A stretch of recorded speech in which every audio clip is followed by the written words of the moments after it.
6.2 faktor-faktor pembentukan Malaysia. Jadi selepas pelajaran ni kamu akan dapat menyenaraikan sebab-sebab penubuhan Malaysia. Sebab apa Malaysia ditubuhkan? Jadi yang kita akan tengok adalah faktor-faktor yang mendorong pembentukan Malaysia. Jadi nak mudah kita bagikan faktor ni kepada 3. Yang pertama faktor politik, yang kedua faktor ekonomi, yang ketiga adalah faktor sosial. Okey, tengok yang pertama, faktor politik. Jadi dalam faktor politik, Lee Kuan Yew bimbang dengan pengaruh barisan sosialis yang memenangi pilihan raya Hong Lim di Singapura. Jadi bagi Lee Kuan Yew, jadi kemenangan barisan sosialis ni akan melemahkan parti pimpinan beliau iaitu PAP ataupun Parti Rakyat Singapura ataupun Petir. Jadi Petir ni nama dia Petir sebab PAP menggunakan lambang petir dalam dia punya parti. Jadi barisan sosialis ni dianggap sebagai gerakan berhaluan kiri. Jadi kalau berhaluan kiri kita kena faham. Berhaluan kiri maksudnya merujuk kepada orang-orang ataupun gerakan yang tidak senada dengan pihak kerajaan. Jadi kalau pihak barisan sosialis yang tidak senada dengan kerajaan menguasai Singapura, jadi Lee Kuan Yew bimbang ini akan menggugat rancangan British nak memberi kemerdekaan kepada Singapura.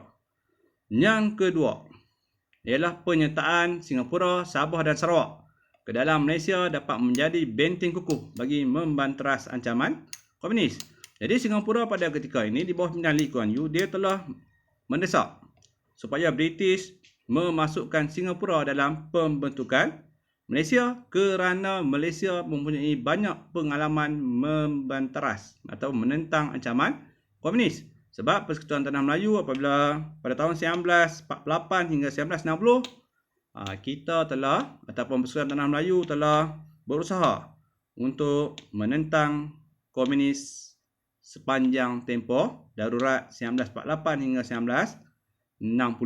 Jadi yang ketiga ialah mempercepatkan. Jadi sebelum tu di Sarawak.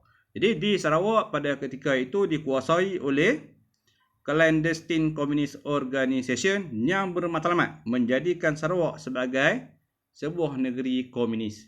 Jadi kalau dia nak jadikan Sarawak sebagai negeri komunis, jadi dengan gabungan ke dalam Malaysia, mereka akan mendapat kemerdekaan sekaligus dapat mengekang ancaman komunis di Sarawak.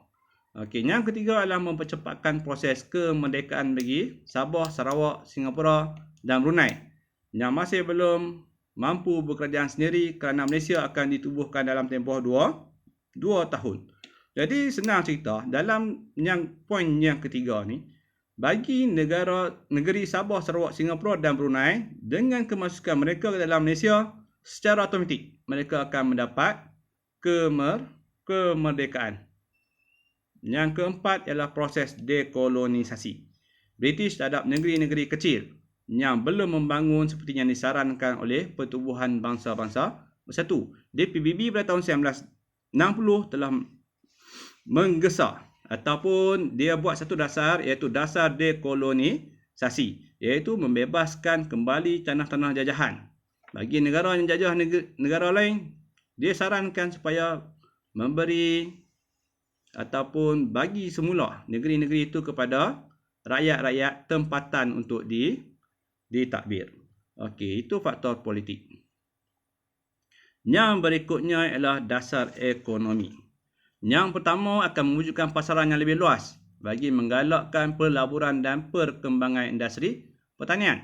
Jadi dengan kemasukan negeri-negeri seperti Sabah, Sarawak, Brunei dan Singapura, secara automatik pasaran dia akan jadi lebih luas. Sebab apa? Sebab rakyat makin banyak. Jadi kalau sebelum ni contohnya Persekutuan Tanah Melayu, contoh dia buat keluar satu produk. Jadi barang tu hanya dijual di pasaran Tanah Melayu. Jadi dengan adanya Sabah, Sarawak, Brunei dan Singapura, jadi pasaran tu akan jadi lebih luas dan ia juga menggalakkan pelaburan dan perkembangan industri pertanian. Sebab apa? Sebab tanah makin lama makin luas. Sebab apa? Dia menggabungkan negeri-negeri yang baru. Yang ketiga adalah memanfaatkan keistimewaan dan sumber-sumber yang ada di negeri-negeri ini melalui kerjasama serantau dalam bidang ekonomi. Jadi kita tahu, jadi negeri-negeri Melayu ni, Persekutuan Tanah Melayu ni kaya dengan biji timah dan juga getah. Jadi Sabah dan juga Sarawak kaya dengan balak, Brunei kaya dengan minyak. Jadi semua negeri ataupun semua hasil ini dapat dimanfaatkan secara bersama. Jadi yang berikutnya adalah faktor yang ketiga adalah faktor sosial. Jadi pembentukan Malaysia ni akan dapat mengimbangi jumlah dan kadar pertumbuhan kaum dalam kalangan negeri anggota. Yang kedua adalah memajukan negeri-negeri anggota yang belum membangun seperti Sarawak dan Sabah.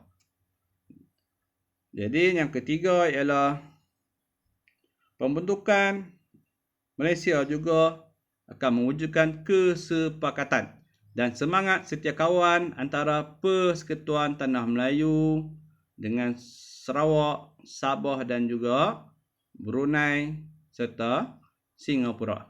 Jadi untuk 6.2 ni contoh soalan kebat ialah apakah teladan yang dapat dicontohi oleh generasi muda hari ini daripada usaha-usaha pemimpin negara dalam menjayakan pembentukan Malaysia.